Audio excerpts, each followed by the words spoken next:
For years, Prince Harry has controlled the narrative. Through tearful Netflix confessions, explosive Oprah revelations, and his record-breaking memoir Spare, the Duke of Sussex painted himself as the victim of a cold and calculating institution that betrayed him at every turn. He told us exactly what happened behind closed doors at the most pivotal meeting in modern royal history. He made us believe his version of events was the definitive truth. But what if everything we thought we knew was only half the story? A bombshell Channel 5 documentary titled Megxit Inside the Sandringham Summit has just detonated in the heart of the Sussex narrative, and the shrapnel is flying in every direction. This explosive special takes viewers behind the palace walls to reconstruct that infamous January 2020 showdown, the crisis meeting where senior royals gathered at the Queen's private Norfolk estate to decide Harry and Meghan's fate within the monarchy. And what insiders are now revealing directly contradicts the carefully crafted tale Harry has been selling to the world. The documentary blends dramatic reconstructions with compelling testimony from journalists who covered the royal crisis in real time. These are correspondents who were stationed outside those gates, who had sources whispering in their ears, who documented every twist and turn as it unfolded. Their contemporaneous accounts paint a vastly different picture than the one Harry presented years later when he had book deals to promote and streaming giants to satisfy.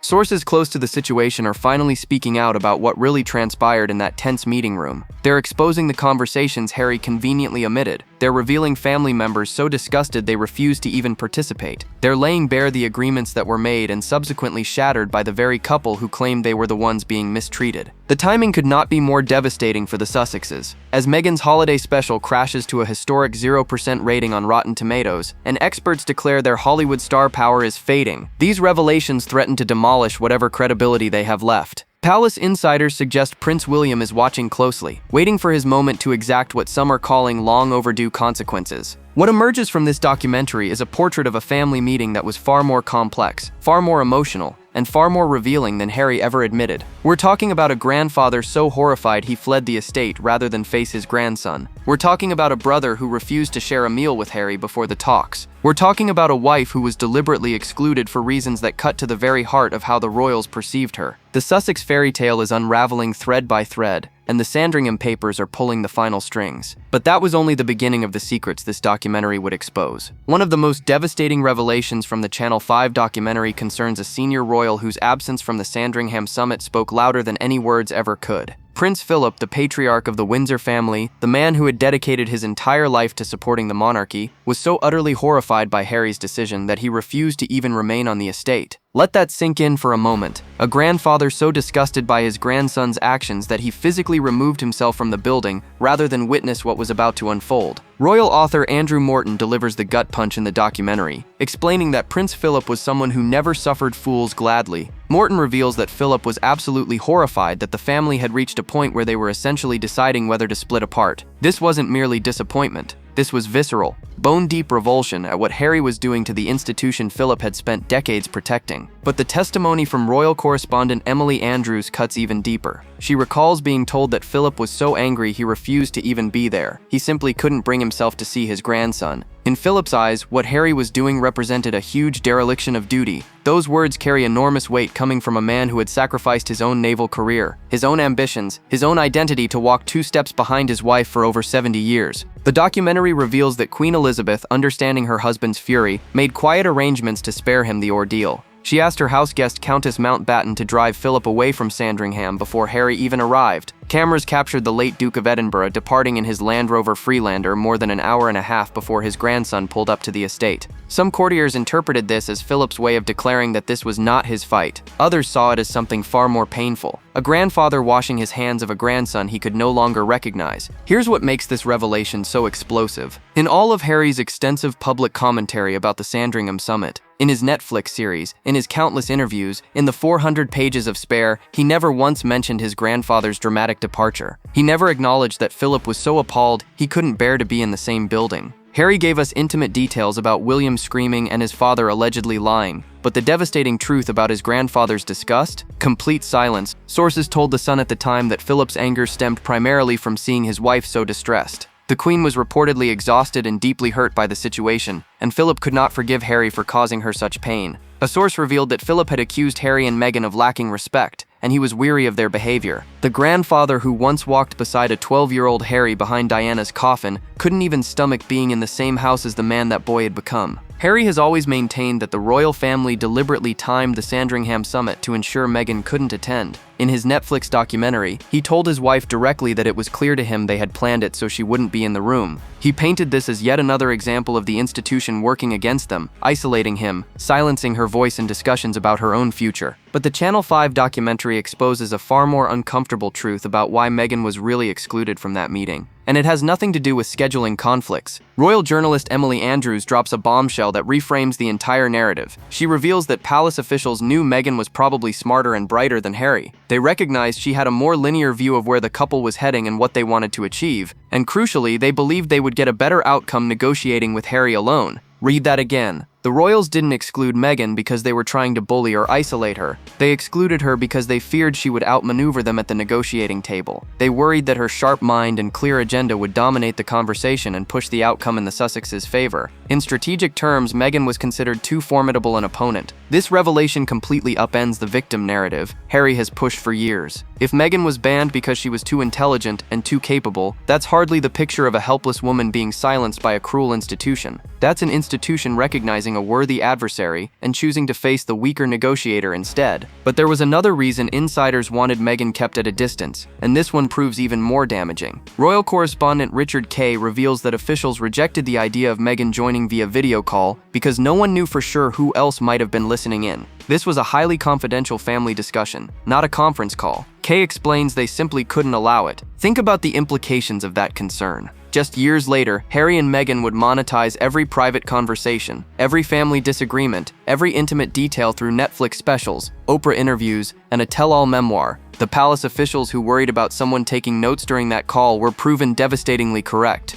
Everything that happened in that family eventually ended up as content. Meghan herself addressed the summit exclusion in the Netflix documentary, asking viewers to imagine a conversation about the future of your life where you as the mum, the wife, and the target aren't invited to have a seat at the table. She framed it as a grave injustice. But the documentary suggests the real injustice would have been allowing her to participate when palace officials already suspected any private family discussion might eventually be broadcast to the world. Their instincts about trust and confidentiality were vindicated spectacularly. The question nobody is asking is whether Meghan's exclusion was protection for the family rather than punishment. In his Netflix documentary, Harry painted a picture of arriving at Sandringham with genuine hope for compromise. He explained that he went into the meeting with the same proposal they had already made publicly. But once he got there, he was given 5 options. 1 being all in with no change, 5 being all out completely. He claimed he chose option 3, the half and half out arrangement, where they would have their own jobs while still working in support of the Queen. Harry presented this as evidence that he tried to find middle ground while the institution refused to negotiate. He positioned himself as the reasonable party, seeking compromise against an inflexible monarchy determined to punish him. But here's what the documentary and Harry's own memoir reveal. The entire summit was a carefully orchestrated performance. The 5 options were never real options at all. In Spare, Harry himself admits that the Sandringham Summit was a fix orchestrated by palace private secretaries. He describes 3 senior advisors he nicknamed the Bee, the Wasp, and the Fly as middle-aged white men who had consolidated power through bold Machiavellian maneuvers. He writes that before the meeting even concluded, the Queen's private secretary was already distributing drafts of a statement announcing that Harry had selected option 5, complete separation from the monarchy. Let that contradiction sink in. Harry told Netflix viewers he chose option 3 and was denied. But in his own book, he reveals the palace had already written the press release for option 5 before the discussion was finished. He knew the outcome was predetermined. He knew the half and half out model was never genuinely on the table. Yet he continued telling the story as though he was blindsided by an unexpected rejection. The documentary reinforces this reality. Blending dramatic reconstruction with journalist testimony, it shows that the Queen's position was clear from the start. There would be no halfway arrangement. You were either in the family or out. This wasn't cruelty. This was constitutional necessity. A working royal represents the crown in official capacities. You cannot perform that function part-time while simultaneously pursuing commercial deals and living on another continent. Royal author Robert Jobson confirms that the answer from the top was clear. No halfway roll was possible. Her Majesty's ruling deepened the existing tensions in the family, particularly between Harry and William. The Queen wasn't being vindictive. She was stating a fundamental truth about how the monarchy operates. So why did Harry spend years portraying himself as someone who sought compromise, only to be cruelly rejected? Why did he tell Netflix one story and his book another? The answer likely lies in understanding which narrative generated more sympathy, more outrage, more engagement, and ultimately more profit. The Sandringham Summit wasn't where Harry's dreams of a hybrid role were crushed. It was where the royal family formally acknowledged what everyone already knew. The Sussexes had already chosen their path out the door. They were simply looking for someone else to blame for the choice they had already made. One of the most explosive claims Harry made about the Sandringham Summit centered on his brother's behavior during those tense negotiations. In his Netflix documentary, Harry described the experience as terrifying. He claimed it was terrifying to have his brother scream and shout at him, while his father said things that simply weren't true, and his grandmother quietly sat there taking it all in. That image of William losing control, screaming at his younger brother while the elderly queen watched helplessly, became one of the defining moments of Harry's victimhood narrative. It painted William as the aggressor, and Harry as the wounded party simply trying to find his way. But the Channel 5 documentary reveals crucial context that Harry conveniently omitted from his retelling. The brothers' relationship had already disintegrated before that meeting even began. And William's fury wasn't some sudden explosion. It was the culmination of months of frustration and perceived betrayal. Royal author Robert Lacey's book Battle of Brothers exposed a detail that speaks volumes about where things stood between the princes. The Queen had suggested the family gather for lunch before their afternoon discussions in the library. A grandmother trying to bring her grandsons together over a meal before tackling difficult business. William refused. He told his grandmother he would obviously turn up at 2 in the afternoon for the meeting, but he only wanted to talk business. No family lunch, no breaking bread with his brother. William arrived just 15 minutes before the scheduled talks, making clear this was a professional obligation and nothing more. The documentary suggests William felt utterly betrayed by Harry's actions. The Sussexes had announced their plans to step back via their website without consulting the Queen first. They had given the palace barely 10 minutes notice before going public. For William, raised with the understanding that the monarchy's survival depends on unity and protocol, this represented an unforgivable breach. Sources told reporters that William felt Harry had shown complete disrespect to their grandmother. The announcement had blindsided Her Majesty during what should have been a peaceful winter break at Sandringham. William viewed his brother's behavior as prioritizing his wife's desires over his duty to the crown and his loyalty to the family. By the time that meeting commenced in the long library, William had effectively already unbrothered Harry in his heart. The screaming Harry described wasn't unprovoked rage.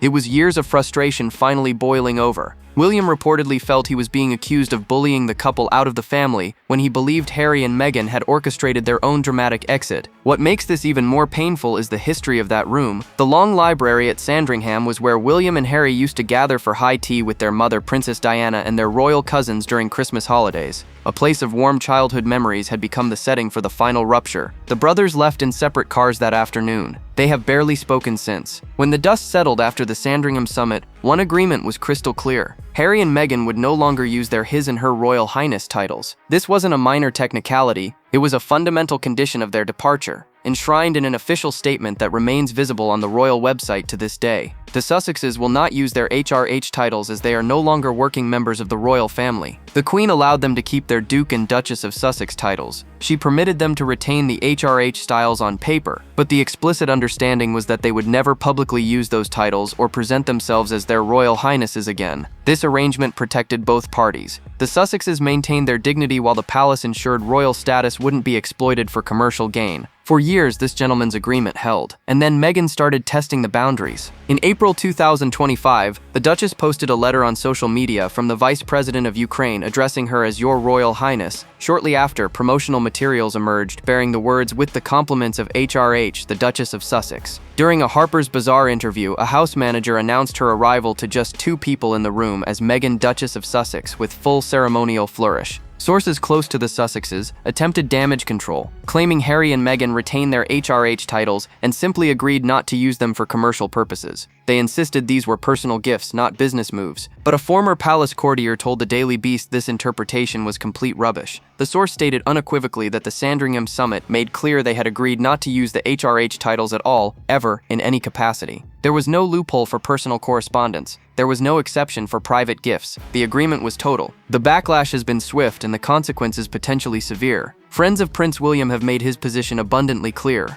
One told reporters that Charles might be happy to put up with this, but William won't. He loathes and despises Harry and Meghan with every bone in his body. He believes they have betrayed everything the family stands for. Another source delivered the ultimate warning. There is no way King William will stand for this. The titles will simply be removed when he is king. Royal commentator Kinsey Schofield framed it perfectly, explaining that Meghan's use of the HRH title represents a violation of the Sandringham Agreement, something Harry and Meghan were viciously bitter about from the beginning. Former government minister Norman Baker confirmed that removing the HRH style is entirely within the monarch's power. It would basically be the equivalent of an executive order in America. He added that allowing the agreement to remain a mere gentleman's understanding rather than stripping the titles outright was a mistake. Now coming back to haunt the palace. The deal they struck is the deal they're now breaking, and William is keeping score. One of the most damning aspects of the Channel 5 documentary is how it exposes the gap between what journalists reported in real time and what Harry claimed years later. These weren't anonymous bloggers or tabloid gossips. These were veteran royal correspondents who had sources inside the palace, who documented every development as it happened, who created a contemporaneous record that now stands in stark contrast to the Sussex narrative. Richard Kay of the Daily Mail was reporting from Sandringham during those crucial January days in 2020. His articles from that period tell a very different story than the one Harry would later sell to Netflix and publish in Spare. Kay wrote at the time that while the Queen had no objection in principle to Skype or conference calls, insiders said it was unlikely there would be an open line from Sandringham to Vancouver where Meghan was staying with baby Archie. The reason given then was for clarity's sake. It was suggested Harry would break off from negotiations to call the Duchess rather than having her participate directly, but the documentary reveals the deeper concern. Officials worried about who else might have been in the room with Meghan. Would there have been someone making notes? They simply couldn't allow that level of uncertainty in such a confidential family discussion. This concern proved devastatingly prophetic. Within 2 years, Harry and Meghan had signed a reported $100 million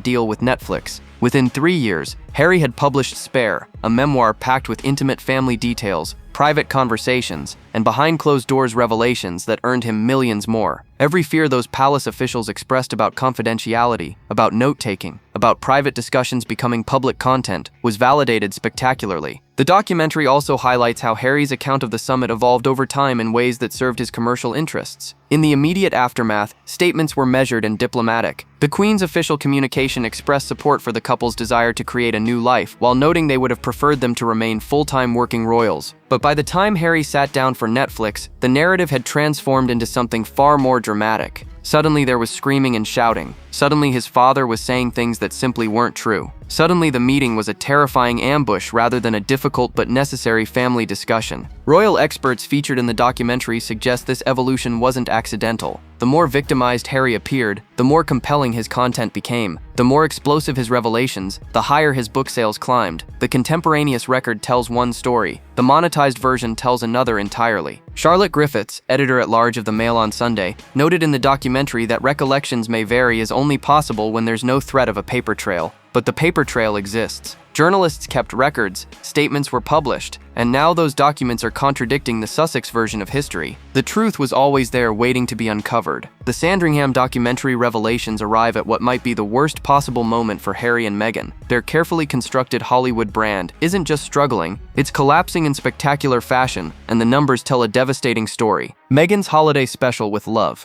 Meghan Holiday Celebration premiered on Netflix on December 3, 2025. Within days, it made unfortunate history by becoming the first series ever to earn a 0% rating on Rotten Tomatoes. Not a disappointing score, not a mediocre reception, 0%, complete critical rejection. Celebrity chef Jameson Stocks delivered a particularly brutal assessment, calling it the same old dull routine. He described it as a sluggish, predictable episode filled with pointless name-dropping and meaningless recipe segments, but his most cutting observation concerned why anyone watched at all. He suggested viewers only stuck around hoping to catch a glimpse of Prince Harry at the end, who inexplicably wanders into someone else's kitchen and suddenly appears behind her at the stove. Think about what that means. The Duchess of Sussex, who was supposed to be the star of her own lifestyle brand, has become so uncompelling that audiences only tune in hoping her husband might make an appearance. The woman who once commanded global attention simply by existing now can't carry her own cooking show. Royal commentator Kinsey Schofield has been tracking the Sussex decline with forensic precision. She told Fox News Digital that their star power is fading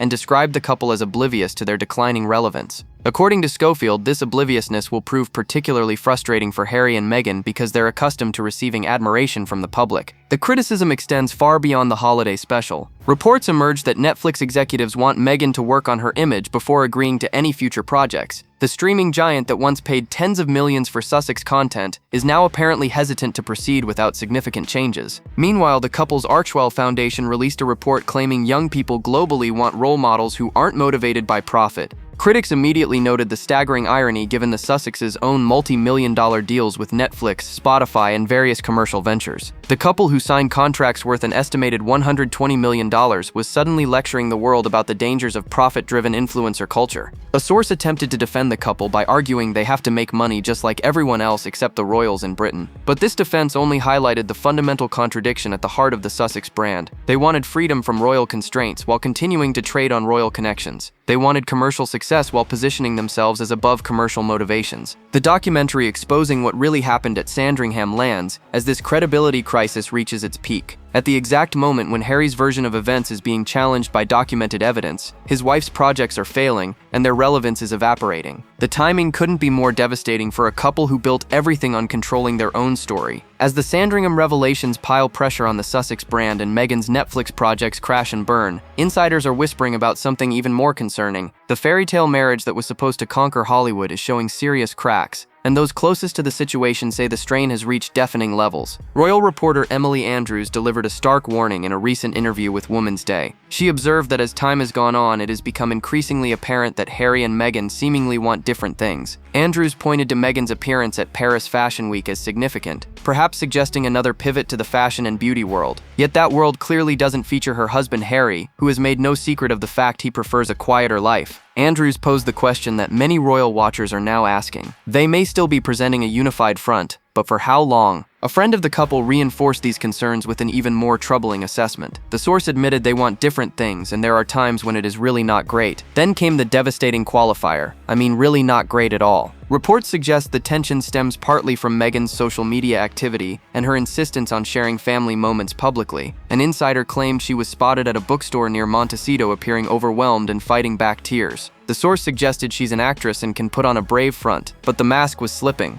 The staff situation has apparently become another pressure point. Sources told Radar Online that Harry is frustrated by the constant staff departures and the talk that Meghan is too difficult. The Duke has reportedly been working hard to repair his image and reconnect with his family, but every new resignation sets him back. According to insiders, Harry has made it clear to Meghan that something has to change. Royal commentator Hilary Fordwich noted that the couple's priorities may no longer align. She explained there seems to be an underlying gulf between what her happy place is and what his happy place is. Some sources believe Meghan's return to acting with a cameo in the upcoming comedy Close Personal Friends represents an attempt to gain independence in case the marriage doesn't survive. The couple also reportedly clashed over Christmas plans. Sources told Closer magazine that Harry wanted to fly to the UK and celebrate with the royal family, while Meghan has been reluctant. An insider revealed that even discussions about visiting have made her anxious, adding that Harry understands it's stressful for her but still wants King Charles to meet his grandchildren. The source painted a bleak picture of their holiday season. This is supposed to be such a happy time of year, but sadly for Meghan and Harry there is a lot of discord happening. It's hard to imagine it will be a very fun holiday season. 5 years after Sandringham, the couple who chose each other over everything may be discovering that everything includes their own happiness. So where does this leave Harry and Meghan as the Sandringham revelations continue to reverberate through royal circles and beyond?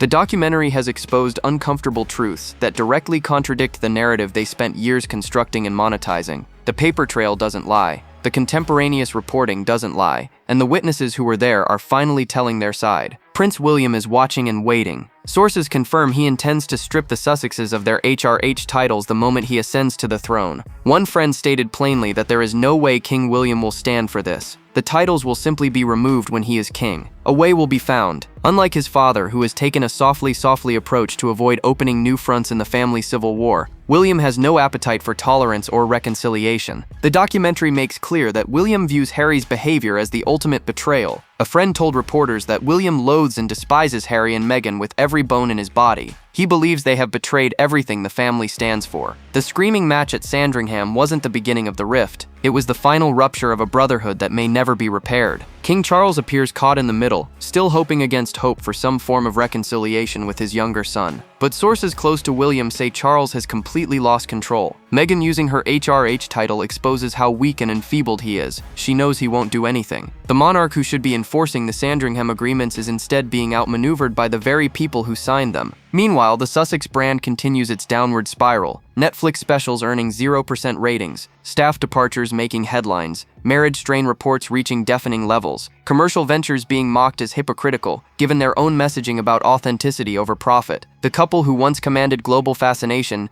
now struggles to maintain relevance in the very Hollywood circles they fled royal life to join. The Sandringham Summit was supposed to be the beginning of their freedom. Instead, it may prove to be the moment everything started falling apart. Harry walked into that long library believing he could have it both ways. Royal status without royal responsibilities. Family connections without family accountability. Global platforms without global scrutiny. 5 years later, the consequences of that miscalculation are becoming impossible to ignore. The grandfather who couldn't bear to see him has passed away. The brother who screamed at him won't speak to him. The grandmother who quietly took it all in is gone. The father he accused of lying is battling cancer, and the wife he chose over everyone may want different things than he does. Game over? Perhaps not entirely, but the final gambit is running out of moves. What do you think awaits Harry and Meghan now that the Sandringham secrets are finally exposed? Drop your thoughts in the comments below. Like, subscribe, and stay tuned. The next video is waiting, and you won't believe what's coming next.